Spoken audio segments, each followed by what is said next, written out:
상승을 의미합니다. 한국인 여행 칼럼니스트 주영욱 씨가 필리핀에서 총에 맞아 숨진 채 발견됐습니다. 경찰청 관계자는 주 씨가 지난 16일 오전 8시쯤 필리핀 안티폴로시의 길가에서 총상을 입고 사망한 상태로 발견돼 현지 경찰과 공조 수사를 벌이고 있다고 밝혔습니다.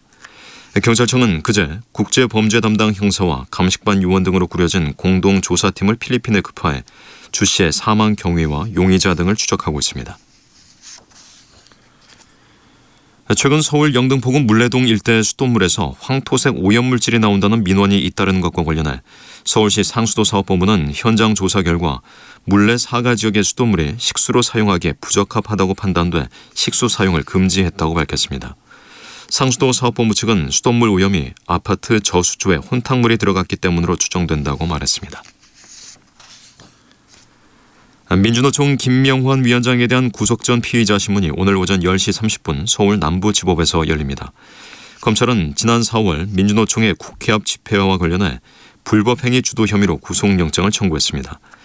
범진보 진영은 어제 민주노총 사무실에서 기자회견을 열고 김명환 위원장에게 구속영장이 청구된 것은 촛불 민의에 역행하는 일이라며 즉각 철회를 요구했습니다.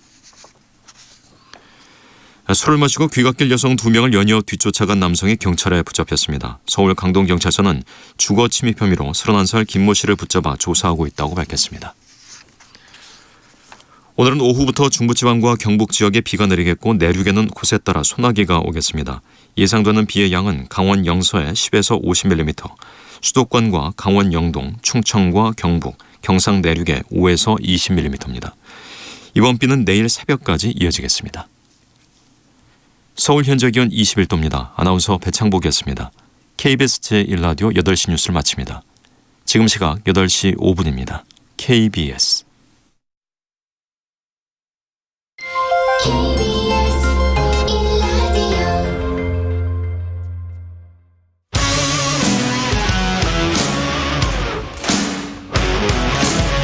뉴스타파 기자 김경래 최강 시사.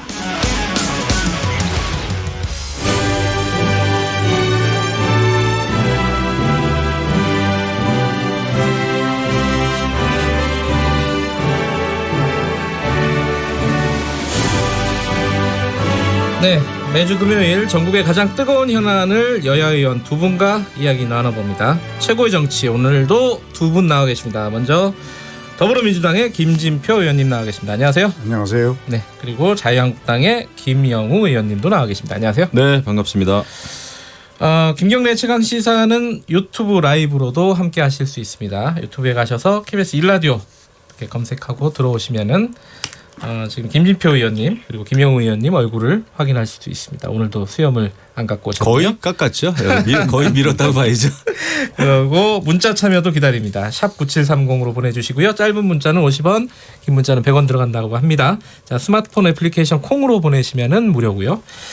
자, 오늘 얘기할 게 뭐 크게 두 가지인데요. 하나는 북한 얘기하고 하나는 이것도 또 북한 얘기네요. 북한 어선 얘기. 네. 두 가지인데 뭘 먼저 할지는 조금 이따가 보고 일단 제가 기사를 오늘 하나 읽었는데 김진표 의원님이 책 쓰셨더라고요. 네, 예. 그 제목이 뭐죠?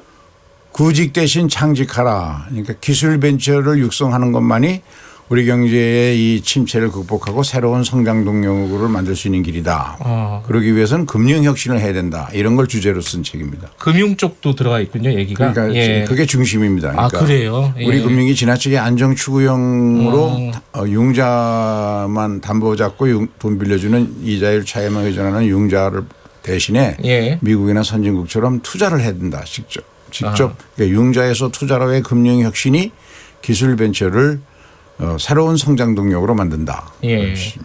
그 최근에 국회가 안 열리고 있지 않습니까? 그래서 시간이 많으셔서 쓰셨나요?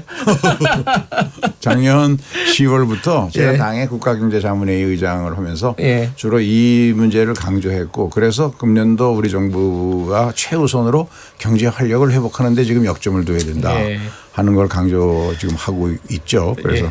그걸 뒷받침하는 의미에서도 이 책이 좀 또 의미될 것 같아서. 알겠습니다. 바쁘신 와중에 이게 책 쓰시는 분들이 정치인분들이 많습니다. 김영우 의원님은 어떤 책을 생각하고 계십니까? 저는 뭐 과거에 이제 제 자서전격인 책을 좀 썼고요. 네. 이제 앞으로 써야죠. 소설 같은 거 쓰시는 분 좀 나왔으면 좋겠어요. 저도 그거 좀 희망하고 있습니다. 알겠습니다. 원래 참 기자 출신이시니까. 제가 출판문학 담당 기자 했었어요. 자 오늘요. 이 북한 얘기가 있고 북한 어선 얘기가 있는데 자 뭐 두 개 한 절반씩 갈 거예요. 근데 뭐 김영우 의원님한테 네. 먼저 그 선택권을 뭐부터 얘기할까요? 네, 북한 목선 먼저 해야죠. 일단. 그러면은 북한 목선 얘기부터 할게요. 일단 사과했습니다. 그 국무총리 선까지 사과를 했습니다. 일단은. 저는 제가 볼 때 이게 적당히 국방부 장관이나 국무총리가 네. 이렇게 유감 표명하고 간단한 형태로 사과할 일이 아니다. 네. 제가 보니까요, 이 목선에 대한 이 사태에 대한 네. 그 해경에 보고하고 군에 국방부의 그 보고가 완전히 차이가 있어요. 해경은 그래도 사건 접수되고 15일이었죠. 예, 15일 날 그 접수되고 19분 만에 그 청와대라든지 국정원이라든지 이런데 유관기관에 보고를 했더라고요. 비교적 정확하게 한 것 같아요. 네. 그런데 이틀 후에 군 그 합참의 발표를 보면 완전히 그 사안이 축소돼 있고 은폐돼 있고 네. 이렇게 돼 있어요. 그래서 그 이틀 동안 청와대와 국정원과 군이 무슨 일을 했는지 저는 이거 국정조사감이다 이렇게 생각합니다. 적당히 네. 이 얼버무릴 일이 아니에요. 일단은 여당 입장도 좀 들어봐야 될 것 같습니다. 어떻게 보십니까? 이 문제는 군의 해상 경계 작전에 큰 구멍이 뚫렸다. 이게 분명해진 거니까 이건 변명의 여지가 없이 그 부분은요. 네, 엄격하게 조사해서 책임자를 처벌해야 된다고 봅니다. 네. 지금 정부로서는 국방부 장관은 물론이고 총리까지 이제 그 사과를 했고 그리고 대통령께서도 어떻게 북측에서 우리까지 오는데 4월 동안 제대로 포착을 못했냐. 그리고 국민에게 왜 제대로 알리지 못했나. 네. 이 점을 철저히 점검해라는 지시를 하셨기 때문에 국방부가 이제 합동조사단을 어제 편성해서 착수를 하지 않았습니까? 네. 철저히 조사해서 책임 소재를 분명히 해갖고 그 책임질 사람이 만일 국방부가 은폐하는데 했다면 그 지시한 사람이 누군지 이런 데까지 철저히 해서 필요하다면 장관까지도 책임에서 자유로울 수 없을 겁니다. 아 그래요? 예, 우리 김진표 의원님께서 정확히 보신 건데요. 이 군이 그 합참이 발표할 때 청와대에 파견돼 있었던 그 현역 군인이 있었습니다. 행정관이 있었는데 이렇게 봤을 때는 이거 청와대가 군의 발표를 비호했거나 아니면 지시했을 수 있다라는 강한 의심을 지금 가질 수밖에 없어요. 왜냐하면 해경 발표하고 어떻게 이렇게 차이가 나는지 모든 사실을 알고 있으면서도 그 사실과 상당히 차이가 나는 그 발표를 군이 앞장서서 했단 말이죠. 또 청와대도 알고 있었죠. 어떻게 이런 일이 벌어질 수 있었는지 그리고 이제 목선을 발견 못했다고 하는 거는 뭐 이제 그 경계 작전의 실패죠. 실패이긴 하지만 더 심각한 것은 이 대국민 그 은폐했다. 그 이유가 무엇인지 저는 청와대가 이것을 밝혀야 되는데 뭐 밝히겠습니까? 고민정 대변인은 군의 발표를 상당히 두둔을 했더군요. 또 보니까. 그래서 이것은 앞뒤가 안 맞고 이것은 우리 국방 대비 태세를 총점검한다는 의미에서도 이것은 국정조사해야 됩니다. 그리고 대통령께서도 이 다시 한번 점검해봐라라고 하는 지시를 내리셨습니다마는 대통령께서는 군의 최고 통수권자 아니십니까?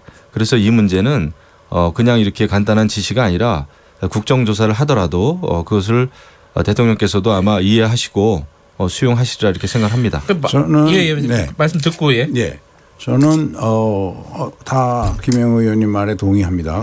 그런데 그렇게 하려면 빨리 여당 혼자서 국정조사 한다고 또 그것은 뭐 할 리 없잖아요. 그러니까 국회를 정상화해가지고 할 일이 얼마나 많습니까 지금.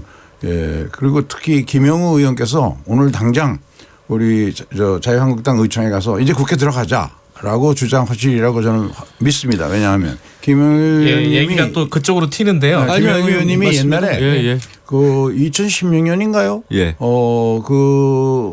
자유한국당 당론으로 국정감사를 못하겠다 하고 한 적이 있었어요. 네. 그때 안보 문제가 좀 있었거든요. 그러니까 김영우 의원이 국방위원장으로서 그때 국방위원장이셨죠. 이 중요한 시기에 나는 당론에 관계없이 국방위원장으로서 책임을 다하기 위해서 국정감사 하겠다. 네. 이렇게 해가지고 한 적이 있어요. 그때 감금되셨었죠? 예, 그래서 사실 저는 오늘 이제 우리가 의총이 열리는데, 예. 예, 물론 이제 최종 결정은 뭐 원내 지도부가 할 일입니다만은, 네.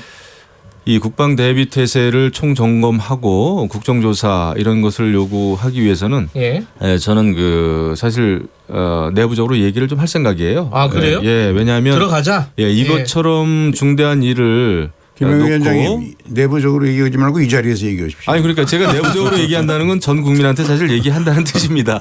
이게 전국 방송인데 네. 왜냐하면은 이것이 중대한 일을 놓고서는 저희가 원내에서 또 치열하게 싸우는 것도 저는 필요하다고 봅니다. 아, 그러면 그러면 국정조사 해야죠. 사실 뭐 이게 사실 우리 안보에 좀 구멍이 뚫린 심각한 문제이긴 하지만 이걸 계기로 해서 국회에 들어가겠다라는 입장을 밝히신 거네요. 저는 좋은 자리에서. 전략이라고 봅니다. 그리고 또 이제 예. 윤석열 검찰총장 또 청문회? 김현준 국세청장 청문회가 다 있는데 그 청문회는 하겠다면서 그것은 결국은 정부나 후보자를 공격하는 일에는 참여하겠다는 거니까 예. 이거 좋은 계기가 되지 않았습니까? 이거 안보만큼 안보에는 여야가 따로 없거든요. 제가 늘 하는 얘기가 국방의 시계는 단 1초 1분이라도 멈추면 안 된다라는 건데요. 예. 이 같은 중대한 사태 또 굉장히 청와대 국정원 군내 굉장히 의심적인 이런 관계 네.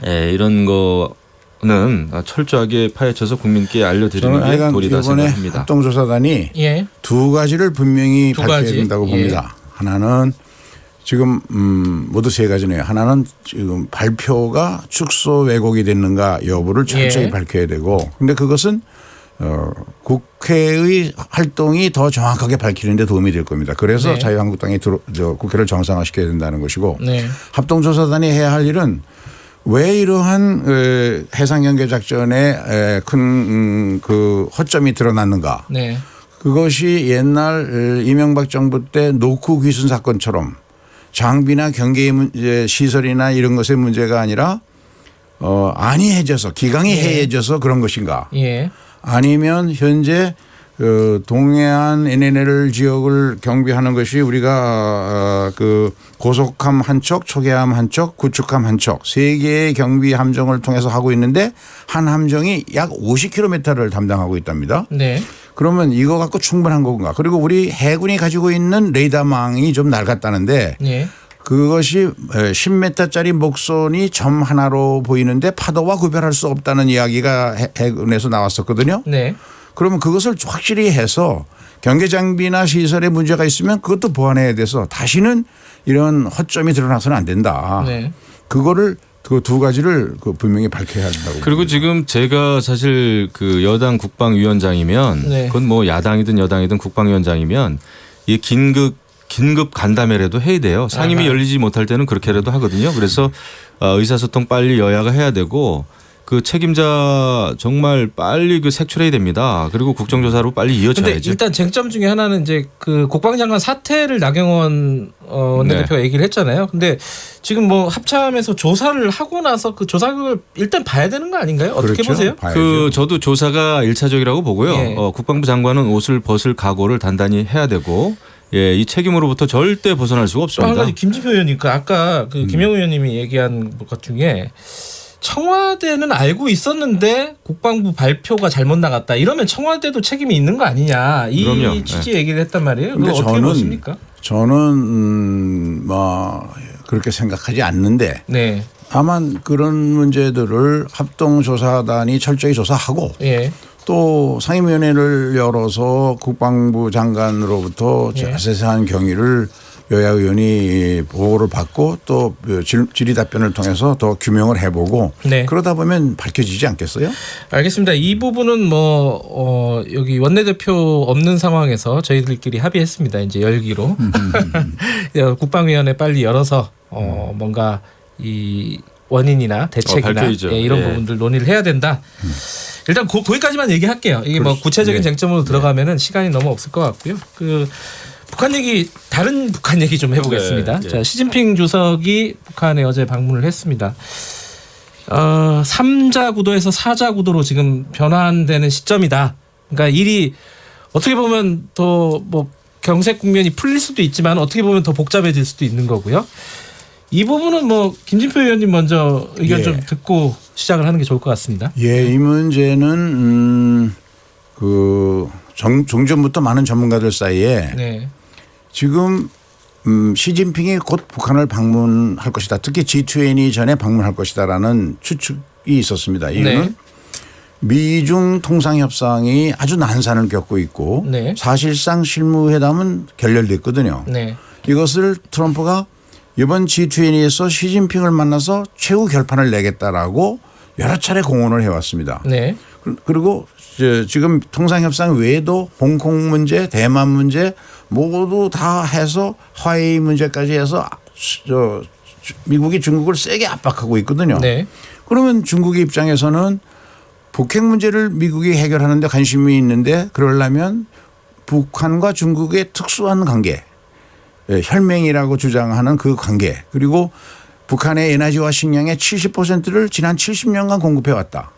그런 북한의 중국의 특수한 관계를 과시해서 미국과의 협상에서 지렛대로 이용하려는 네. 당연한 생각을 하겠죠. 예. 그래서 그런 걸 예측해 왔고 그것이 결과적으로 한반도 비핵화 문제에 있어서는 현 시점에서 좋은 방향의 모멘텀을 만들 수도 있다. 그래서 비건 대표가 이 미국과 중국이 비핵화 문제에 있어서는 네. 100% 같은 생각을 가지고 있고 이번에 좋은 메시지를 북한에 보내주리라고 믿는다. 이렇게 코멘트를 좀 했더라고요. 긍정적으로 보시는군요. 네, 이런 네. 상황을. 김 의원님은 어떻게 보십니까? 네, 저도 이번에 사실 그 형식은 당연히 이제 북중 정상회담인데요. 예. 그 시진핑도 그렇고 김정은도 그렇고 결국 미국 트럼프 대통령에게 하는 메시지이더라고요 보니까. 예, 그것은 뭐냐면은 김진표 의원님 말씀대로 이제 또 G20이 열리지 않습니까? 네. 그러면은 그 정상회담 중에 이제 트럼프 대통령하고 이제 시진핑 주석이 또 만나게 되는데 네. 아마도 시진핑 주석은 트럼프 대통령을 만나기 전에 이 한반도 문제 특히 북한의 그 비핵화 문제라든지 이런 네. 한반도 정세를 풀어가는 데 있어서 중국의 역할이 클 것이다. 네. 적극적으로 역할을 하겠다라고 하는 메시지를 미리 트럼프 대통령에게 알린 거죠. 여기 시진핑 주석 발언을 보면은요. 네. 북한의 그 안보에 힘이 닿는 데까지 이제 도와주겠다. 네. 그리고 한반도 비핵화 실현을 위해서는 보다 중국이 적극적이고 건설적인 역할을 하겠다. 아까 우리가 얘기했지만은 이제 그 3차 함수가 4차 함수로 이제 바뀌는 거예요. 구도가 바뀌는 거죠. 네. 중국이 적극적인 역할을 하겠다고 나서면 결국 이 문제가 근데 어떻게 이제 풀릴지는 굉장히 예의주시해야 됩니다만은 네. 과거 2005년 이런 때도 중국이 주도하는 육자 회담이 열리지 않았습니까? 네. 그랬을 때 결국 그럼에도 불구하고 9.19 합의까지는 했지만은 그 이듬해 2006년도에 북한이 1차 핵실험을 했어요. 그래서 저는 중국의 역할이 적극적인 역할이 네. 이 문제를 푸는데 해결이 될지 걸림돌로 작용할지 모르겠으나 저는 낙관적이지 않습니다. 훨씬 복잡해졌고 특히 미중의 무역전쟁, 패권전쟁이라는 구도 속에서 일어나고 있는 거기 때문에 중국이 역할을 할수록 또 대한민국의 아마 대북 그 역할은 굉장히 축소될 수밖에 없다 이런 생각을 하죠. 어쨌든 뭐 북한과 중국이 만나는 이 이벤트를 하나의 뭐 큰 어떤 쇼라고 보면은 관객은 주된 타겟 관객은 미국이지 미국이죠. 않습니까? 네. 그 부분은 뭐 다 동의하시는 건데. 네. 근데 이제 우리 역할이 좀 달라져야 되는데 우리가 그런 대비라든가 대책이 있는 것이냐 이 부분에 대한 걱정들이 있습니다. 그러니까 지금 네. 상황이 급변한 건데요. 정세현 장관까지도 그런 걱정을 하셨더라고요. 예. 그런데 그 문제는 지극히 당연한 기본적인 협상의 자세입니다. 지금 이 문제를 가지고 한국의 역할이 줄어들 것이다라는 식의 시각은 너무 좁게 보는 것이고 예. 비건이 얘기한 것처럼 양쪽이 북한과 미국 모두 유연한 자세를 가지고 하겠다는 생각을 갖고 있다는 걸 얘기를 하면서 네. 그러나 아직은 비핵화의 개념 자체도 일치하지 않고 있다. 네. 이 모든 협상은 비핵화가 뭐를 말하는 건지 그러니까 네. 완전하고 검증 가능하고 그리고 돌이킬 수 없어야 하고 네. 그 비핵화의 내용 속에는 핵물질 핵시설의 파괴뿐만 아니라 지금 가지고 있는 핵무기 그리고 또 그 대량 살상 물질 예. 그리고 그 운반 수단 이런 것들을 어떻게 다 없앨 것이라는 확실한 의지의 표명 네. 그리고 그것을 위한 구체적인 행동 계획, 액션 프로그램을 어떻게 나누어서 할 것인가 이런 것들을 협상해 나가야 되는 거거든요. 그러면 북한 입장에서는 모든 걸 내주기만 하고 받는 게 없을 수 없는 협상이 안 되죠. 네. 그때 북한이 요구하는 것은 첫째가 체제 안전 보장일 겁니다. 네. 이 체제 안전 보장을 할 때는 북한과 남한과 미국만 가지고는 북한이 동의 안 할 겁니다. 당연히 체제 안정에는 전쟁의 당사자였던 중국도 있어야 되죠. 그러니까 사자 회담을 당연한 전제로 하되 다만 지금은 비핵화 개념도 아직 합의가 안 되고 이런 액션 프로그램이 안 나온 단계까지는 한반도 운전자를 주장하는 우리 문재인 대통령이 중간에 서고 북미 간의 협상을 통해서 해결하는 것이 효율적이고 네. 어느 정도 이것이 이루어지게 되면 이제부터는 북한의 체제 안전 보장을 어떤 수준에서 할 것이냐 어떤 선에서 할 것이냐 비핵화의 과정과 이런 것들을 협의해 나가야 되기 때문에 그런 점에서 청와대 그 대변인도 발표를 했던데 그 정부가 시 주석의 북한 방문이 이 시점에서 북핵 문제 해결에 기여할 것이다라고 보고 시진핑의 북한 방문을 조기에 실현할 수 있도록 그동안 중국과 협의해 왔다라고 발표한 바가 있습니다. 네, 저는 요 말씀 여기까지 듣고요. 예. 제가 걱정하는 건 그겁니다. 지금 어쨌든가 중국은 그 혈맹국인 북한하고 한반도 정세, 한반도 문제를 공동으로 고민하고 추진하겠다고 이렇게 발표를 한 거 아니에요 이번에. 네. 북중 관계는 문제가 없다고 보죠. 네. 그런데 문제는 이제 한미 관계입니다. 지금 한미 관계예요. 왜냐하면은 미국의 기본적인 대북 전략은 북한의 핵 문제가 풀리기 위해서는 대북 제재를 그래도 공고히 해야 되고 네. 국제사회에 그게 공조가 이루어져야 된다라고 하는 게 기본 그 흐름인데 네. 지금 대한민국 정부 우리 정부는 오히려 대북 제재를 완화해야 된다라는 말을 여러 차례 그것도 이제 국제 무대 외교 무대에서 여러 차례 얘기를 했단 말이에요. 다른 네. 그 나라의 정상 앞에서 문재인 대통령이 직접 하셨죠. 그렇게 되면 결국 그 북한의 핵 문제가 우리가 의도하는 대로 풀리겠느냐. 이게 이제 어려워지는 거죠. 네. 북중은 아주 견고한 혈맹 관계를 유지하고 있는데 한미 간에는 이렇게 대북 제재를 놓고서도 다른 목소리가 나오고 특히 당사자인 북한 핵의 가장 당사자인 우리가 대북 제재 해제만 얘기를 하고 남북 교류만 이야기했을 때 과연 이것이 그 북한의 핵 문제가 실질적으로 풀릴 수 있겠느냐. 저는 이게 이제 걱정이 되는 거예요. 예, 대화, 평화는 좋죠. 하지만은 이게 평화를 주장한다고 해서 평화가 지켜지는 건 아니란 말이에요. 그러니까 지금의 어떤 기조를 좀 바꿔야 된다는 말씀이신 거죠? 그렇죠. 지금? 기조를 바꾸고 한미 공조를 철저히 하지 않으면 북중에 맞설 수가 없습니다. 그 맞설 수가 문제는 없어요. 제가 사실은 여야 중진 의원들과 함께 지난달에 미국 의회를 방문해서 네. 한반도 비핵화에 관심이 있는 미국의 주요 정치인들과 또 비건과 네. 국무부의 핵심들하고 같이 대화를 나눠봤습니다. 네. 그때 모든 사람들이 한미 동맹, 한미 관계는 더 이상 좋을 수가 없다라는 이야기를 강조를 했는데요. 네. 우선 문재인 대통령과 트럼프와의 관계도 정상회담만 7차례 그리고 20차례에 가까운 전화 통화를 네. 통해서 비핵화의 모든 전략과 개념 그리고 그 비핵화에 상응하는 제재 완화가 어떤 시기에 어떻게 이루어져야 되는가에 관해서 긴밀히 협의해 나가고 있고 네. 그런 점에서 저는 그거는 기후에 불과하다. 어느 때보다도 더 한미 동맹은 견고하다. 그런 점을 다시 한번 강조해서 알겠습니다. 말씀드립니다. 지금 27분입니다. 시간이 많지가 않아가지고요. 요 질문 마지막 질문 사실 이제 윤석열 신임 검찰총장 지명자 내정자죠. 이 관련된 청문회 얘기를 좀 하려고 그랬는데 오늘 이제 급작스럽게 여기서 국회가 열리게 되는 바람에 이 청문회도 제가 좀 열리는 걸로 하고 청문회 때 야당은 어떤 포인트로 검증을 하실 예정인지 그것만 잠깐 듣고 마무리하죠.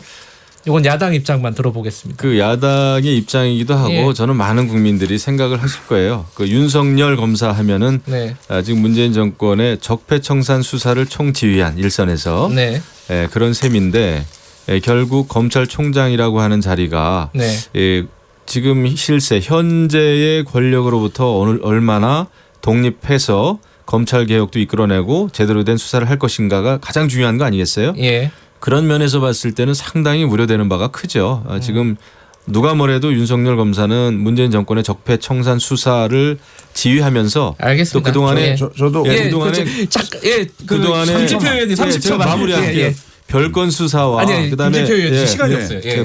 제가 보기에는 이런 걸 많이 지금 했죠. 우려하시는 점을 해결할 수 있는 가장 좋은 후보 아닌가. 왜냐하면 현직 검사 중에서 자기 말로나 그동안의 행동으로나 가장 정치적 압박을 안 받을 검사가 윤석열 아닌가. 그런 예. 점에서 검찰의 정치적 중립 그리고 이 적폐청산 누구보다도 잘할 저도 정치적 중립을 지키기 힘드네요. 자, 여기까지 하겠습니다. 김경래의 최강기사 2부는 여기까지고요. 잠시 후 3부에서